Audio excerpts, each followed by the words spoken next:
Ito ang radyo ng bagong henerasyon. Sumasahimpapawid sa pamamagitan ng internet at live streaming. Radyong pinagkakatiwalaan ng sambayanang Pilipino. Mula noon hanggang ngayon, maghahatid ng pinakasariwang mga balita sa loob at labas ng bansa. Tatalakayin ng mga isyu ng bayan. Magbibigay ng public service at makikipagkwentuhan sa mga sikat. Mula sa puso ng Metro Manila, sumasahimpapawid live ang DZGG, ang radyo ng bagong henerasyon. DZGG is a proud member of the Philippine Online Broadcasters Association. Mga masugid naming tagapakinig at taga-subaybay, matutunghayan at mapapakinggan natin ang programang pinamagatang Mga Lihim na Kalatas tuwing linggo ng gabi. Layunin ng Lihim na Kalatas ay makapagbahagi ng mga kwento ng buhay ng bawat tao at makapagbigay ng inspirasyon. Maaari kayong magbigay ng mga reaksyon, kuro-kuro o suwestyon. Tulungan natin ang mga nagbahagi ng kanilang mahalagang kwento o istorya na magkaroon ng katahimikan at masagot kahit papaano ang mga katanungan sa kanilang isipay gumugulo. Maaari tayong makatulong sa pamamagitan ng inyong boses at komento. At ito ay pangungunahan ng ating tagapagsalaysay na si Miss Tani Capiral. Atin siyang makakasama tuwing araw ng linggo sa ganap na 8:00 ng gabi. Subaybayan at pakinggan natin ang mga kwento ng buhay at sa inyo ng DZGG. Inyo ito, dito, kayo ang bida. Isang programang katululutan ng talaman ukol sa mga gawan, pagpapakaso at mamamahal sa barangay. Ang programang barangay ay kailangan ng mga proyekto at pagpapatuan ng mga bagong programa sa barangay. Makikilala din dito ang mga opisyal na naglingkod at naghahangad magserbisyo sa barangay. Kaya, asya kayo, mga kabarangay, manood at kilatisin natin ang ating mga opisyal ng barangay. Samahan sina Rolly Bonion at Boyet Guillermo sa kanilang 1 oras na programa mula 11:00 ng umaga hanggang 12:00 ng tanghali, tuwing Lunes hanggang Biyernes. Barangay Action! Narito na ang mga pinagpipintagang host ng programa. Balitang Pilipinas Worldwide. Programang siksik sa balita, komentaryo at serbisyo publiko. Ang mga balita ay tatalakay ni Boyet Guillermo, magbibigay ng puro-puro at paglilinaw sa likod ng mga balita na nagmumula sa sikat na tao. Sa bahagi ng Balitang Pilipinas Worldwide, hindi mawawala ang serbisyo publiko para sa mga kababayan na nangangailangan ng tulong. Balitang Pilipinas Worldwide. Narito ang pagdating balita si Boyet Guillermo.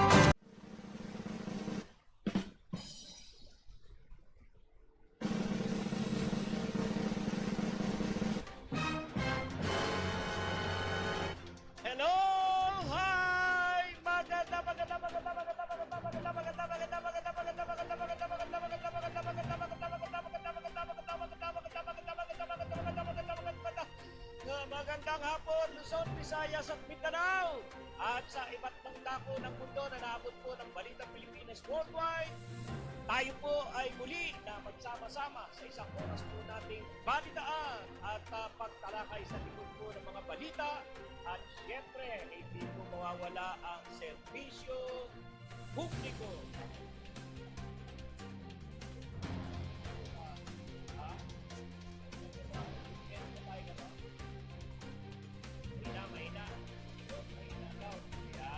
Tinatakasan natin. Ayan. Okay.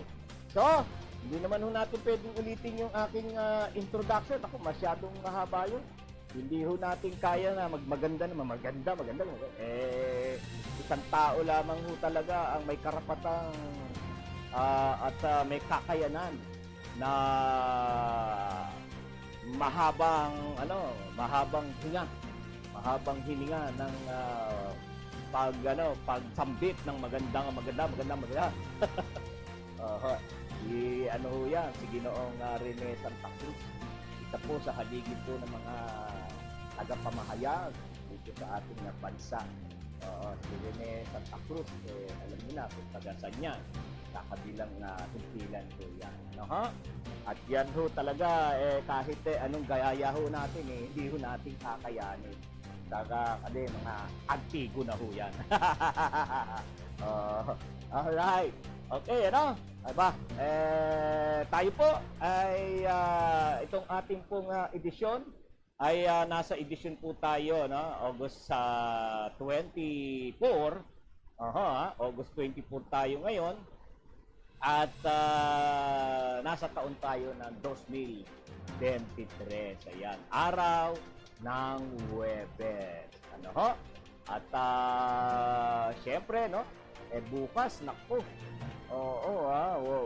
Wala hong pasok ang mga estudyante, maging ang mga government offices. Sapagkat ayan opening po ng FIBA World Cup. Para bigyan ho natin ng suporta. Suportahan po natin ang pagiging host natin sa FIBA World Cup. Siyempre, maging yung ating mga mag-cheer ho tayo. Manalangin sa ating mga atleta. Sila ay makakuha ng ginto. Pero dito sa Pilipinas, marami naman talagang ginto na. Pero kakaiba. Iba ho yung gintong ipagkakaloob sa mga kompetisyon, sa mga palaro. Iba ho ang pakiramdam ng isang nanalo. Nagwagi sa laban, Iba ho ang pakiramdam noon. Kaysa ho doon sa ilaw, marami kang ginto, Ginto nga ba yun? Yung mga binibigay sa yung mga award, ginto ba yan? Ayan, gold-plated, mga gold-plated yan. Pero may mga ginto talaga. May mga ginto, at pwedeng ibenta. Isa na. Ay, may naalala ho ako tungkol sa medalyang ginto. May naalala ako. May nagkwento ho sa akin ng ganyan. Dahil sa kahirapan ho niya. At siya ay namumuhay mag-isa, nag-aaral siya. Nung siya ay solo niya, pinag-aaral niya sa sarili niya. Wala na ho siyang mga magulang. Hindi lang. Alam kakalain niyo po, nung gumraduate siya ng elementary, nabigyan siya ng gintong medalya dahil sa masipag at masipag siya. Matalino. At yun, napagkalooban siya ng medalyang ginto. Yung bata, nung nakakaranas na ng gutom, kumakalam na sa mura. Naisipan niyang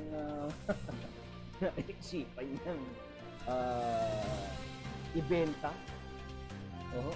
Ibenta ho sa ang tatandaan niyo yung sa mga vendor na bumibili ng ginto pilak, di ba?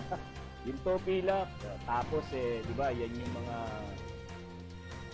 yan yan yung maliliit lang ang pwesto Stante lang at yan. Mga rin ho yan, nagpapalit ng bumibili din ho yan ng mga old coins, mga pera, papel, yung mga sinauna na pera, yan, bumibili sila yun. Yung medalyang ginto na natanggap niya sa eskwelahan. Alam mo, sabi ng pinagbebentahan niya, ito ay hindi talaga ginto. No? Na ano siya? Nalungkot siya. No? Akala niya kasi medalyang ginto yun. Nalungkot po yung bata. Akala niya, ginto talaga yun. Binebenta na niya. Ito, sabi sa kanya, ito ay gold-plated lang. Oh. Pero hindi talaga ginto ito. At siyempre, pag mga panahon na yun na naisip natin na ginto ba, talaga naman ang kaisipan na natin nung kwarta na. Ano? Pera na to. Hindi alam ng bata na yun ay gold-plated. Hala niya, ginto talaga. Talaga naman, tingnan niyo, no, ano po, pag ang isang tao talaga, kumakalam ang sikmura, ano-ano ang naiisip. Ano-ano naiisip. Kaya nakakalungkot pag meron tayo ganyang mga kababayan. Kung matatandaan nyo nga, no? May maraming nababalita, kaya diyan nila nagagawa yung pang-iwis na mahigpit ang pangailangan. Anak ay walang maidede, walang gata, kaya nagagawang magnakaw. Yan. Pero hindi yun ang solusyon. Hindi yun ang solusyon. Lalo na yung mga may lakas naman ng katawan. Pero sa bata, ito, nanorin po natin. Meron pa rin yung isang ulat nga, di ba? Yung bata, hinihinalang magnanakaw sa loob ng paaralan. Sa ibang lugar doon nangyari, no? Hinihinala na siya ay magnanakaw sa loob ng paaralan, nakuryente. Tingnan niyo po, di ba? Bata ho yun hindi niya alam na yung bakod pala may kuryente. Ayun, nakuryente siya. Bakit siya hinihinalang dahil meron daw sa mukha. May cover ang mukha at yung dinaanan daw yung dinaanan na puno ay pinagpas dun sa tabi ng pader na inakyatan niya.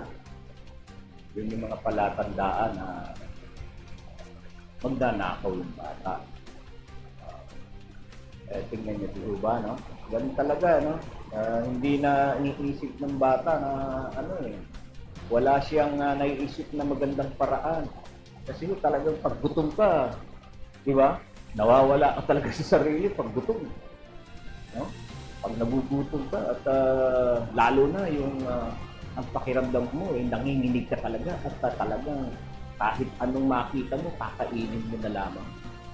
Ang hirap, Ang hirap sa tao yung gano'n. Lalo na sa mga bata na hindi kayang tiisin. Hindi kayang magtiis, hindi kayang tiisin na nanginginig na siya sa gutom. Kaya kita niyo, meron tayo mga batang nakikita na tinatawag natin pagpag. Di po ba? Pagpag na yung mga pagkain na nasa basurahan. Kakalkalin yan at pag nakita yan galing sa fast food pa, at medyo pwede pang kainin, pinapagpag lang para lang makakain. Kaya kung minsan din tayo kung okay naman, kung tayo ay sobra-sobra naman yung ating pera, sobra-sobra naman yung ating kabuhayan, sana huwag natin isipin mga bata. Mga bata natin. Isipin din ho natin, kaya bakit sila nasa lansa? So, ibig sabihin, mga bata na yan, ang pamilya, sira ho ang pamilya. Kaya namumuhay sila ng solo sa pamamagitan ho ng panglilimo. Ano? Panglilimo. Hindi naman siguro kalabasan yung ikaw ay makapagbigay kahit mga 20 pesos. Wag naman hong piso. Yung piso ho, wala na ho maibibili yan. Ay, abutan mo natin. Kahit pa paano. 20 pesos, 15 pesos. Para hindi rin naman ho sila, di ba? Hindi na rin ho sila makaisip na magnakaw. Katulad ho yung mga naglilinis-linis ng windshield ng mga sasakyan. O, di ba? Pinagtatrabahuhan. Di, okay lang. O, meron minsan mga kababayan natin na talagang ayaw. Ayaw ipalinis. Ano naman diba? Hindi na lang yung sila yung sumasahod. Meron silang trabahong ginagawa para siya ay upahan natin, bigyan natin. Hindi na lang yung nakasahod na lang siya, palimos po. So, hindi ba nagpupunas sila ng windshield, ng sasakyan. So, siguro hindi naman ho kawalan sa atin na makapagbigay kahit huwag lang ho piso. Wala akong mabibili ng piso. Walang mabibili ng piso. Taas-taasan na ho natin. Ako, minsan ang dami kong bariya sa sasakyan talagang nakalaan yan pag ganyan. Pag wala talaga, sorry. Wala. Mahirap pumunod. So, halimbawa, ako talaga pag marami akong barya, lalagay ko na yan dyan sa lalagyan ko sa kotse. At pag inaano ko na ho yan. Inihanda ko na, may ilang linis ho yan nilinis na. Doon sa isang lugar na yon, galing ka ron. Binigyan mo ng 15, binigyan mo ng 10. Susunod uli, meron na naman lalapit. Linis, kita mo, ang kotse mo ganda-ganda. Kada may maglilinis, di ba? Malinis na malinis talaga yung windshield mo. Dahil ilang beses siyang nilinisan ng mga bata. Sa kada hihinto ka sa stoplight linis. Pag uwi mo sa bahay, hindi ka naman papagod. Di ba? Ikaw naman, kung minsan, di ba, ibinabayad mo nga yan ng tawag dito, pinapa-washing mo yan Diba, babayad ka dyan. Mga bata, yan, kahit pa paano, makatulong tayo sa kanila kahit sa maliit na paraan. Para wag lang silang magnakaw, para wag lang sila makagawa ng masama, pang-aagaw. Okay? So, alright, tayo po ay bati muna po tayo. Bati muna tayo, yan. Paring Crispin, ayan lagi na si Paring Crispin, nangunguna, Paring Crispin, si Maring Teresa Sarmiento, ayan. At ang aking dalawang apo, lagi ring nanonood yan, si Noni at si Dangel. Si Dangel, tagapanood na lamang Dati ho na isa sa atin yan na technician dito sa DCWD Broadcasting Studio. Sayang. Sana marami nang natutunan, kaya lang ngayon pasukan. Okay, gandang hapon sa lahat ng DCWD at sa iyo pare, si Paring Crispin yan. Okay? Ano ba yung ating talakayin na ano ba yung mabalita ho natin. Talaga naman mapupuri po talaga natin ang ating pong Philippine Coast Guard dahil masasabi ho natin sa kanila by congratulations po yung ginawa po ninyong dadala ng mga pangangailangan ng ating pong sundalo doon na nagbabantay doon sa Sierra Madre, PRP Sierra Madre. At naging matagumpay po yung resupply mission po na ginawa po ng ating mga sundalo. Yan. At talaga namang nakipagsagutan, nakipagsagutan. Bandang huli, nagsasagutan na sa radyo ang mga operator ng radio ng Chinese Coast Guard at saka Philippine Coast Guard. Hindi tayo natin. Ganyan ang mga Pinoy. Yan ang tapang ng mga Pilipino. Dinadaan sa diplomasya ang pakikipag-usap, pero naninindigan na igigiit niya ang nais niya. Di ba? Igigiit niya kung ano yung gusto niya at yung kanyang paninindigan. Ganyan ho talaga ang Pinoy. Tayo ho, yung henerasyon natin ho ngayon, lalo na mga kasundaluhan, nananalaytay pa rin sa kanilang diwa. Nasa kanilang diwa pa rin yung mga pagpapasakit din ng ating mga unang mga bayani. Mga bayaning Pilipino na ipinagtanggol ang ating bayan sa mapanakop ng mga bansa. Hindi ba? Kaya walang ginawa.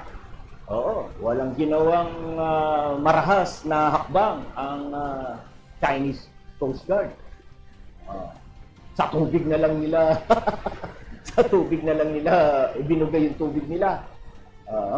Hindi na kaya nilang iangat at itutok doon sa barkong nagdadala ng pagkain. Diba?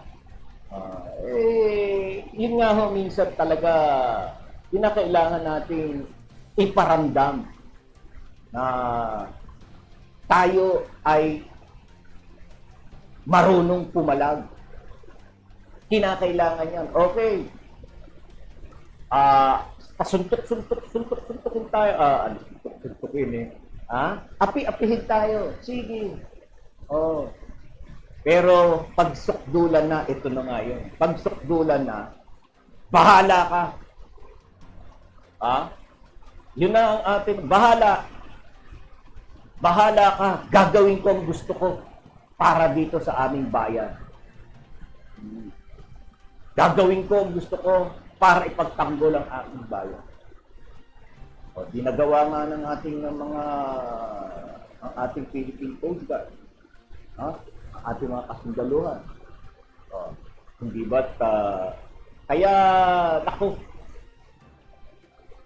mga mambabatas po natin, siguro panawagan po. Talagang kailangan po talaga natin yung ating sandatahang lakas ay ating pong suportahan. At yung ating mga sundalo ay ating pong kalingain ng mabuti. Ipagkaloob yung kanilang pangailangan, lalo na sa kanilang mga sandata, para naman yun, hindi tayo masyadong minamaliit. Umira lang tapang. Umira lang tapang. Kumbaga sa bahala kayo. Pag sinaktan nyo kami, tuloy. Di ba? Naparamdam natin sa kanila na papalag tayo. Pero,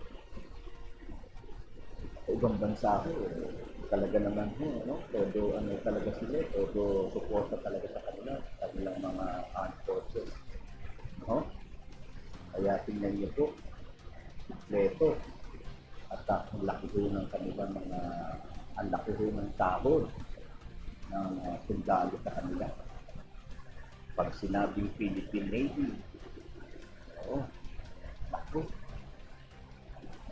At pag nag-retired pa yung mga yan, laki ho ng mga pensyon.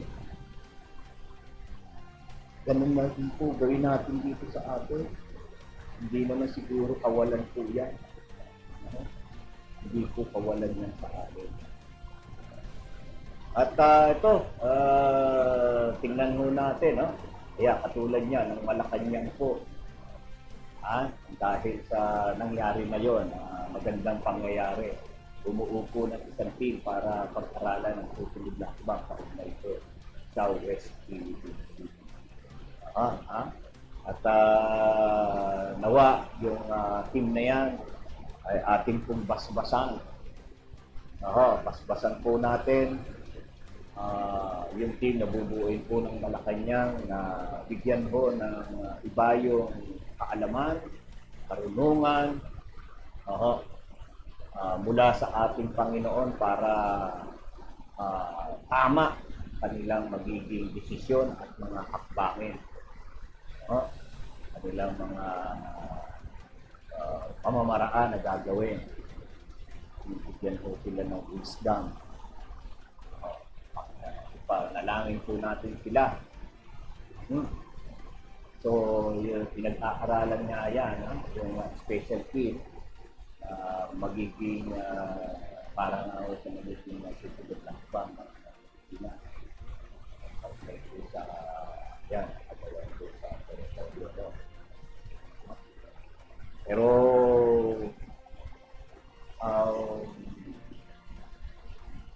nung pong naging matagumpay po yung resupply mission ng ating mga sundalo. Tingnan niyo po.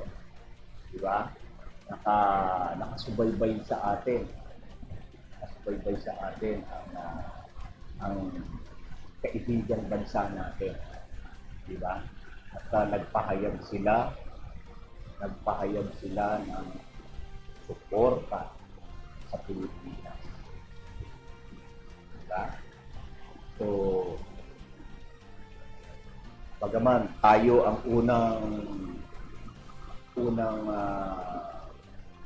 mapapasama sa hakbang na gagawin natin, hindi rin natin alintana yun. Hindi na ako natin sinilip yun basta ang nakita ang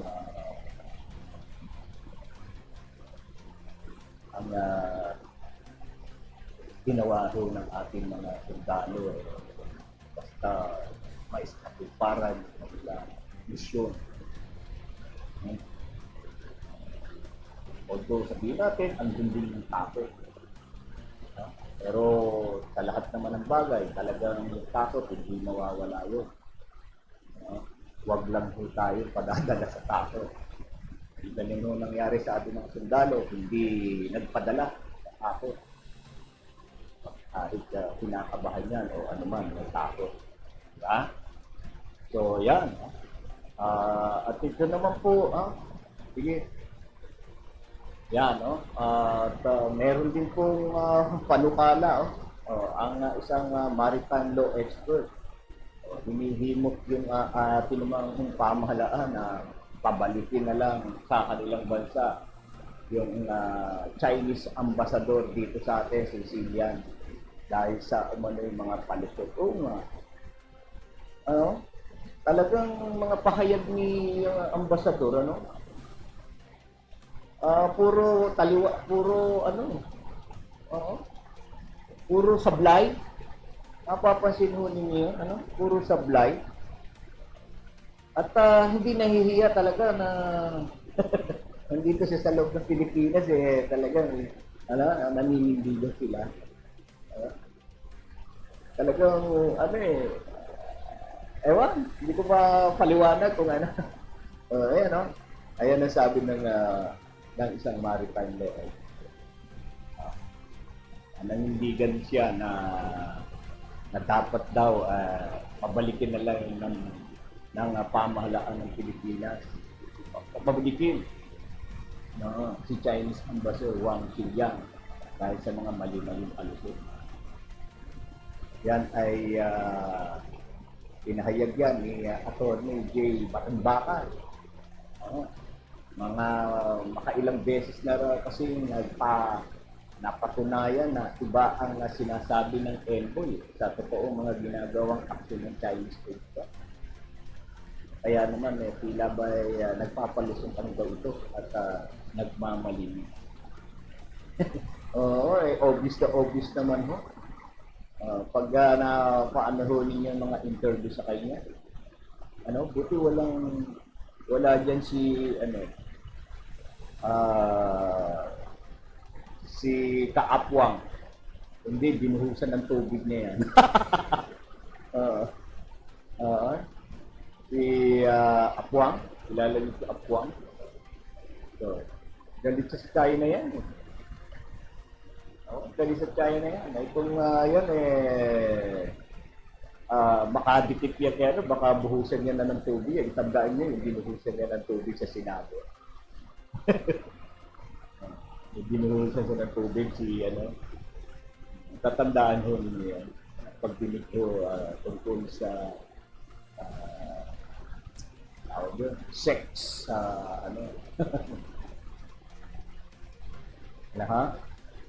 magandang lalaki. Sino yung binuhusan niya magandang lalaki? Yan. So ayon kay Attorney J. Batanbakan, makakatulong ang mga preso ng Pilipinas sa China, sa international community dahil sa matagumpay na resupply mission sa West Philippine Sea. At suportado ni Batanbakan ang ginawang pagdedeklara ng persona non grata ay Chinese Ambassador Wang Xiliang. Wang Xiliang.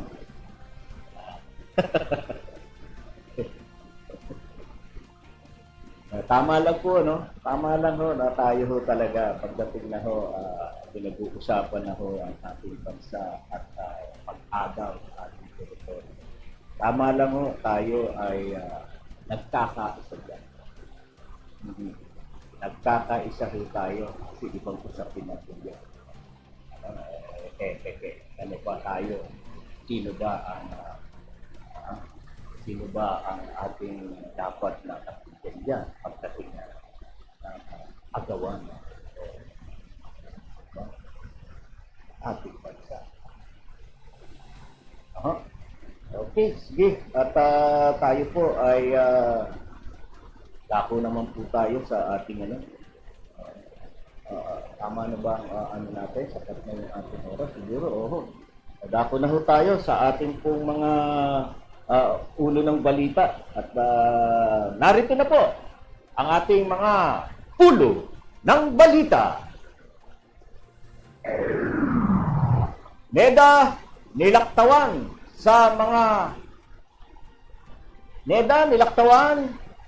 ang mga reclamation project sa Manila Bay.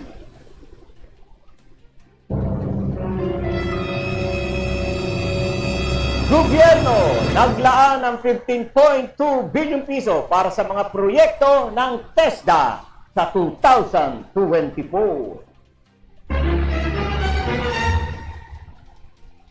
Department of Budget and Management dumipensa sa 10 billion piso na tapyas sa pondo ng DOH para sa 2024.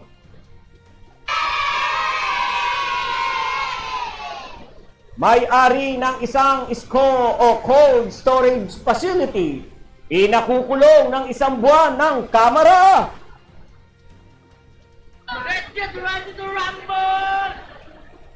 Comelec, nakahanda na sa kanilang kampanya laban sa vote buying ngayong darating na Barangay SK election sa Oktubre.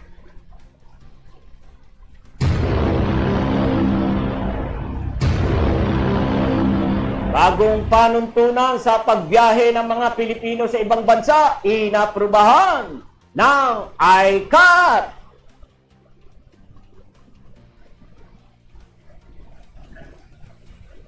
Just do it! Paghihigpit ng Bureau of Immigration sa mga biyahero, kinuwestiyon sa Kamara.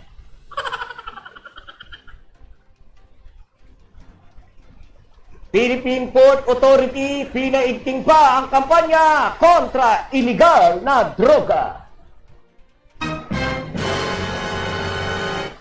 Mahigit 17 million na mag-aaral inaasahang papasok para sa school year 2023 to 2024.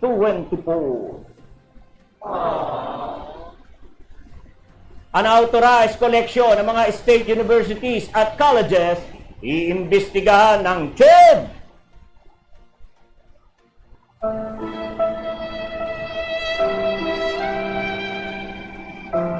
Dalawamput isa patay sa ginawang tulay sa India.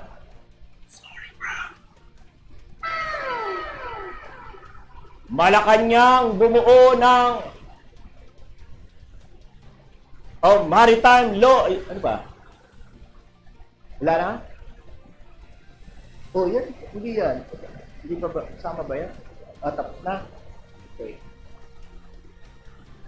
Na-bypass at hindi ikinonsulta sa National Economic and Development Authority o NEDA ang mga sinimulang reclamation project sa Manila Bay.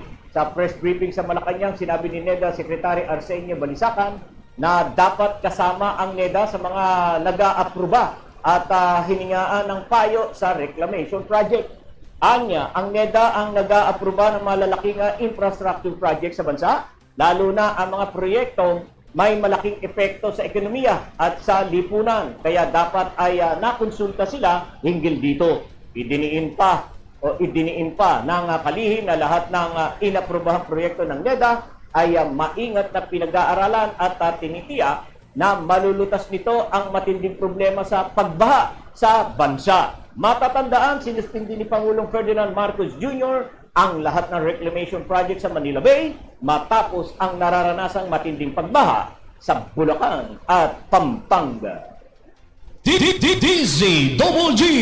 Naglaan ang Administrasyong Marcos ng humigit kumulang na 15.2 billion piso para sa iba't ibang mga programang iniaalok ng Technical Education and Skill Development Authority o TESDA para sa 2024.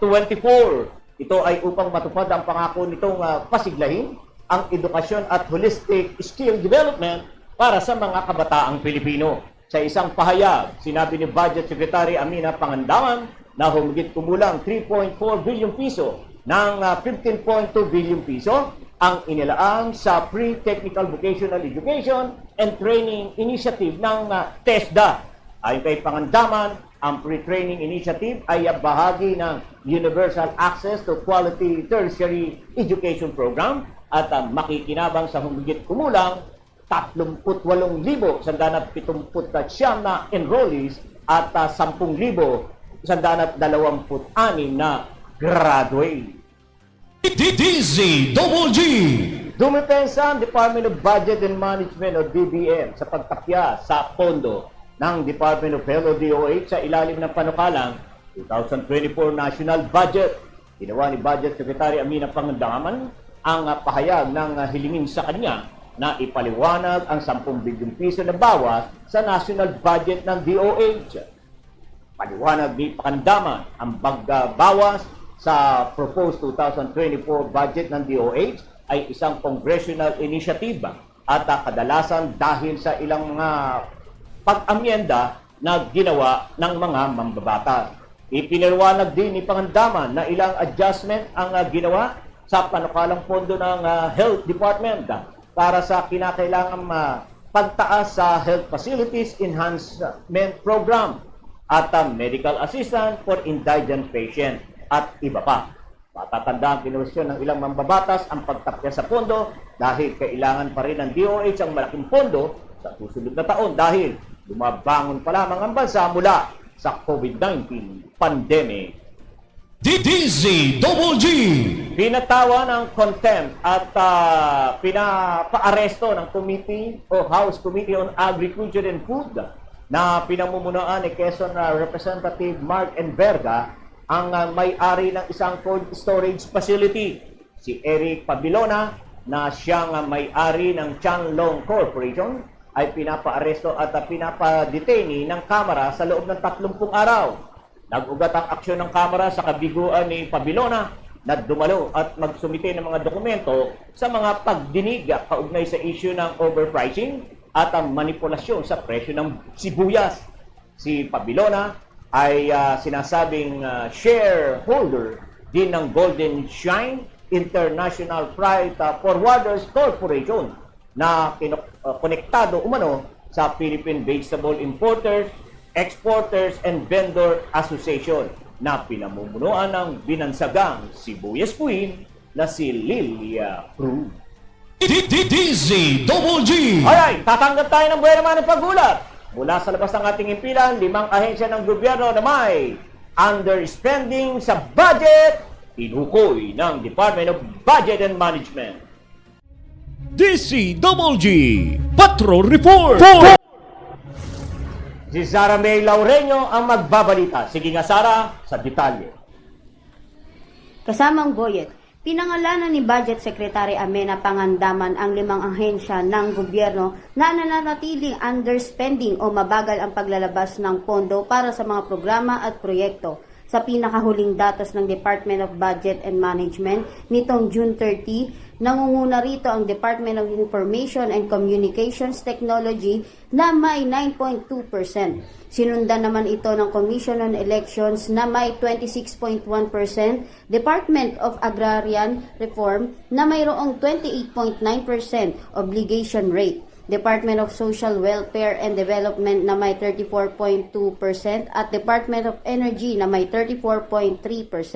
Ayon kay Pangandaman, maaapektuhan ang hinaharap na budget ng mga tanggapan ng pamahalaan na mabibigong maabot ang kanilang target spending para sa taong 2023. Matatanda ang nauna nang nagsumite ng catch-up plan ang DBM para sa mga ahensya ng gobyerno na hindi pa nagagastos ang kanilang mga pondo para sa mga programa o proyekto. Ako si Sara May Laureño nag-uulat para sa DZWG.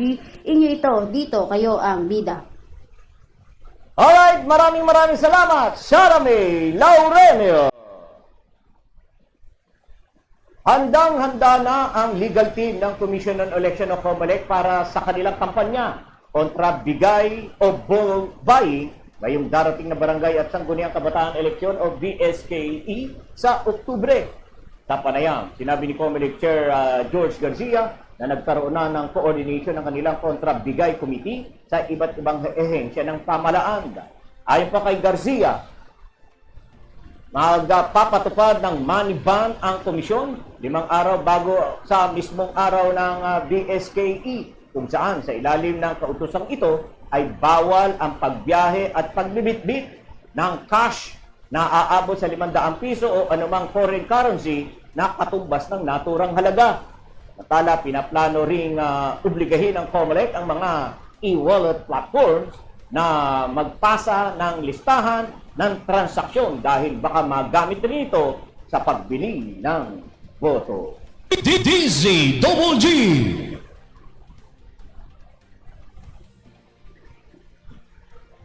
Inaprubahan na ng Interagency Council Against Trafficking o ICAT ang bagong guideline para sa departure ng mga Pilipinong bumabiyahe sa ibang bansa. Ayon sa Department of Justice, ipinasa ang 2023 revised ICAT guideline on departure formalities for internationally bound Filipino passengers para tugunan labanan ang human trafficking.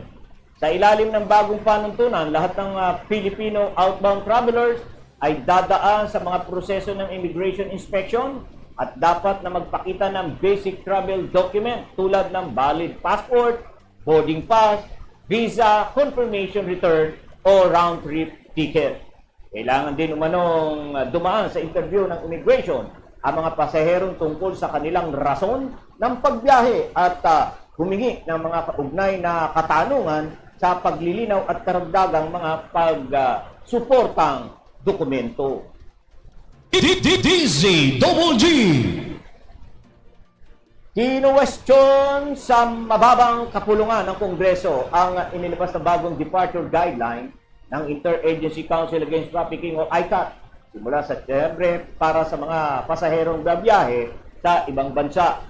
Sa pagdinig ng House Appropriation Committee sa 2024 proposed budget ng DOJ, kinuwestiyon ni OFW Party List Representative Marisa Magsino ang masyadong mahigpit at magastos na panuntunan ng immigration. Marami na anyang reklamo na nakarating sa kanila hinggil sa uploading ng mga pasahero na walang basihan. Ni Magsino, tila magkakaroon naman ng banta ng katiwalian dahil ituturing na palusot ng immigration officers ang guideline. Bukod pa umano rito, ang pahirapang pagkuha ng authentication mula sa consular offices at iba pang dokumentong kakailanganin ng magsisilbing sponsor. DZGG. Mas pinaigting pa ng Philippine Port Authority o PPA ang kanilang kampanya kontra illegal na droga sa bansa. Ayon kay PPA General Manager Jay Santiago, partikular na binabantayan ng mga pantala kung saan mahigpit ang pagpapatupad ng seguridad upang hindi makalusot ang mga nagtatangkang pagpuslit ng illegal na droga. Nakikipag-ugnayan rin ang PPA sa Philippine Drug Enforcement Agency o PDEA para makasuhan ang mga individual na mahuling nagpupuslit ng illegal na droga. Tiniyak rin ng PPA na regular na naisasagawa ang surprise drug testing sa mga empleyado nito upang mapanatiling drug-free ang hanay ng mga kawani. Nasa 70% completion rate na rin ang mga sumalang sa AK o K9 Academy na malaking tulong sa pagpapaigting ng seguridad sa pantalan sa pamagitan ng training sa mga nagbabantay sa pantalan. DZGG. Alright, tatanggap ulit tayo ng paghula. DepEd, inaming malabo pang maibalik sa buwan ng Hunyo ang susunod na pasukan. DZGG. Patrol Report. Si Tani Capiral ang magbabalita. Sige nga Tani, sa detalye. Boyet, malabo pang maibalik sa buwan ng Hunyo ang petsa ng pasukan sa susunod na school year. Sa pagdinig ng Senado, sinabi ng Education Assistant Secretary Francis Cesar Bringas na malabo pang maibalik ang pasukan ng Hunyo dahil ang schedule ng pasok ngayon ay mula Agosto 29 sa taong kasalukuyan hanggang Hunyo 14 sa susunod na taon. Ilang senador ang nagmungkahi na ibalik sa Hunyo ang petsa ng pasukan para maging bakasyon ulit ang mga buwan ng Abril at Mayo na mga panahon kung saan nararanasan ng sobrang tag-init. Tinukoy rin ni Senate Committee on Basic Education Chairman Sherwin Gatchalian na kailangang solusyonan ang mabigat na teaching load ng mga guro dahil may mga lugar na 2 hanggang 3 ang shift ng pasok dahil sa dami ng estudyante. Pero kulang naman ang classroom. Aniya, 9% ng K-10 schools o 3,500 na eskwelahan ang kulang sa guro. 24% sa junior high school ang eskwelahan na kulang at 34% sa senior high school. Ayon kay ASEC Bringas, Kahit 3 ang shifts ng eskwelahan, hanggang 6 na oras lang magtuturo ang mga guro at may 2 oras sila para sa lesson plan. Nagre-redeploy naman ang Department of Education o DepEd na mga guro mula sa mga eskwelahan na may sobrang guro, bagaman challenge aniya ang deployment ng mga guro sa mga lugar na mahirap abutin. Ako po si Tani Capiral, nag-uulat para sa DZGG. Inyo ito, dito, kayo ang bida. Alright, maraming salamat, Tani Capiral!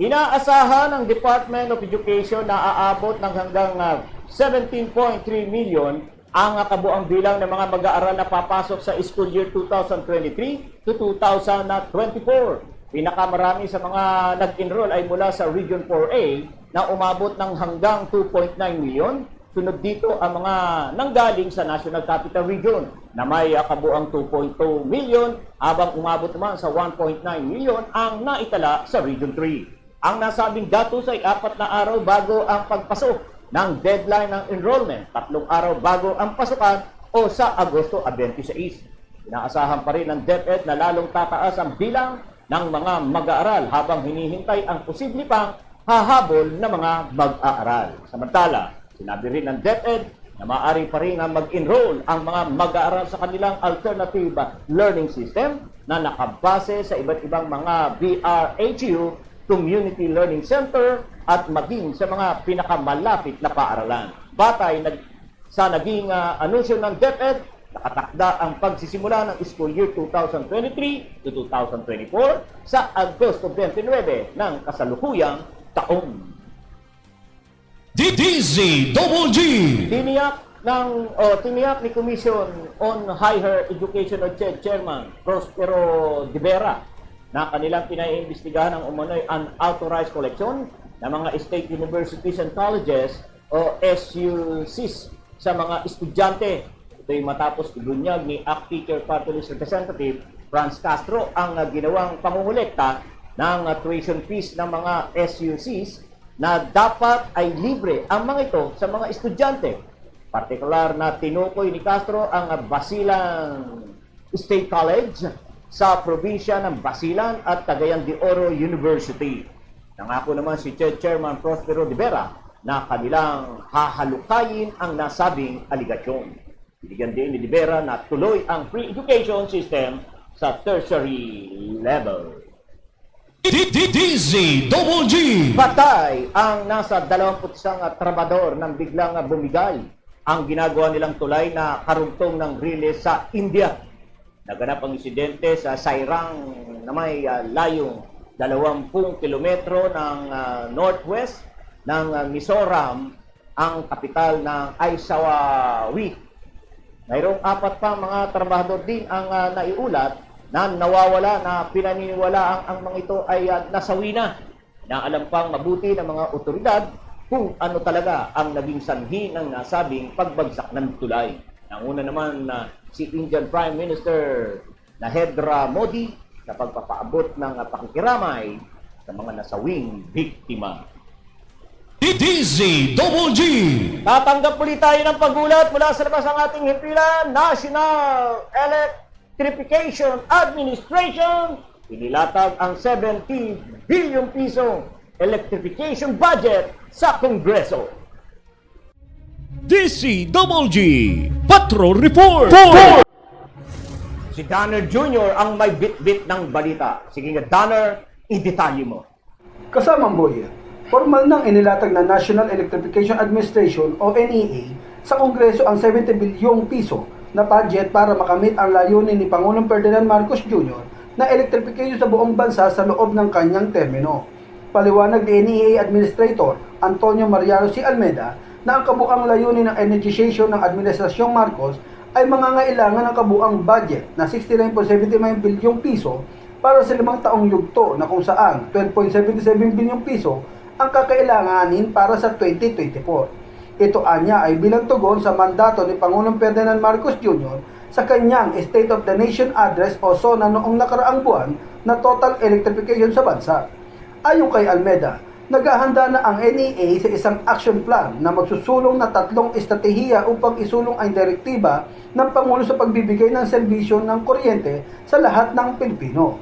Anya, ang mga estratehiya ng mga NEA blueprinted ay tututukan ang Sitio Electrification Program o SEP, Barangay Line Enhancement Program o BLEP, at Photovoltaic o PV o mainstreaming na sumasailalim sa deployment ng mga renewable o hybrid na teknolohiya upang pasiglahin ang mga off-grid na pag-aari ng bansa sa 12.77 bilyong pisong pondo para sa 2024. Sinabi ni Almeda na maaaring umabot na sa 91% ang antas ng electrification ng ating bansa at pagkatapos ay kakailanganin ang bagong alokasyon na 15.62 bilyong piso para mapataas ang antas ng energization sa 93.75% sa 2025.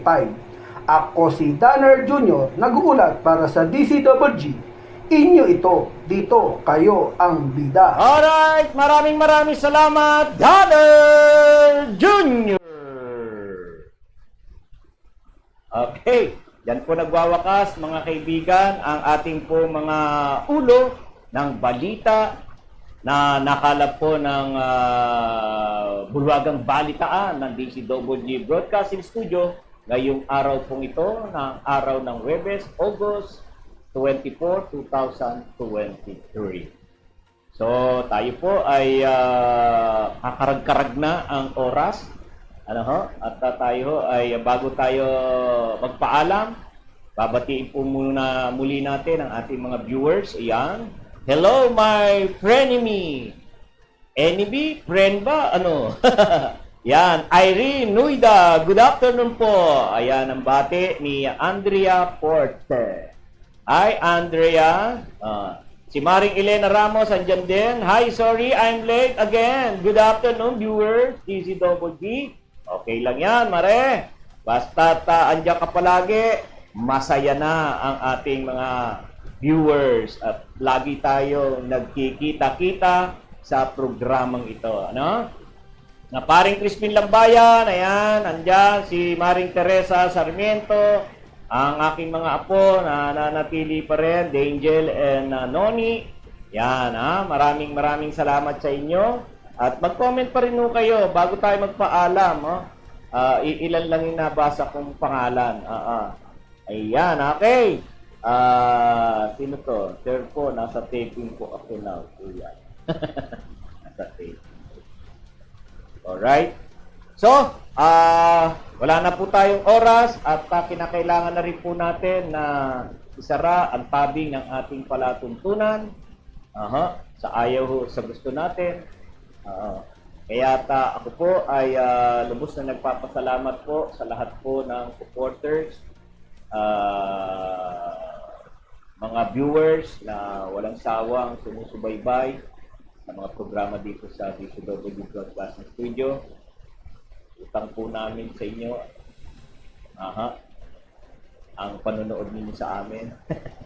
Kaya naman din ho, ang inyong lingkod ay patuloy din ho na maghahatid sa inyo ng balita kapagkat hindi nyo ko iniiwan, kaya hindi ko rin kayo iiwan. Kaya wala tayong iwanan. Pero kinakailangan tayo ay magkalas-kalas. Dahil tapos na ang ating programa. Oy, good evening, Boyet! Ayun, lumabol si Linda Rivera. Ayan na yung mga panatik ko. Ayan, si mga taga-laswerte. Umabol, Linda, maraming salamat at ikaw ay nakahabol. Yan. Alright, so, papaalam na po tayo. Maraming salamat sa inyong lahat. At syempre, ako po ay lubos tayo nagpapasalamat sa ating Panginoon sa kanya pong patuloy na patnubay na ginagawa sa DCWG Broadcasting Studio at sa inyong lingkod. At syempre, labis din tayo nagpapasalamat sa tiwala po na pinagkaloob sa atin ng ating Panginoon. Ang inyong lingkod ay para lingkod sa sambayan ng Pilipino sa pamamagitan nga po nitong paghahatid ng sariwang balita, impormasyon at serbisyo. Lord, maraming salamat po sa inyong tiwala at pagkakataong ipinagkaloob na ito sa akin. Yan. Ha? Sa ngalan po ng aming News Director, June Harion, sa technical side, si G. Laureño at John Paul Bistora. Ako naman po si Boyd Guillermo, pansamantalang nagpapaalam at nag-aanyaya bukas po muli. Bagamat walang pasok, ang media ho ay walang bakasyon. Tuloy lang ho ang serbisyo. Meron po tayong programa bukas, alas 11 hanggang alas 12, Barangay in Action, at sa alas 5 hanggang alas 6, Balitang Pilipinas Worldwide. Magkita-kita po muli. Magkapanooran. Yan. Maraming salamat sa inyong lahat. Magandang gabi. Diyos mabalo sa inyo gabos. Ang DCWG, inyo ito. Dito, kayo ang bida. Ito ang radyo ng bagong henerasyon. Sumasahimpapawid sa pamamagitan ng internet at live streaming. Radyong pinagkakatiwalaan ng sambayanang Pilipino. Mula noon hanggang ngayon, maghahatid ng pinakasariwang mga balita sa loob at labas ng bansa. Tatalakayin ng mga isyu ng bayan. Magbibigay ng public service at makikipagkwentuhan sa mga sikat. Mula sa puso ng Metro Manila, sumasahimpapawid live ang DZGG, ang radyo ng bagong henerasyon. DCWD is a proud member of the Philippine Online Broadcasters Association.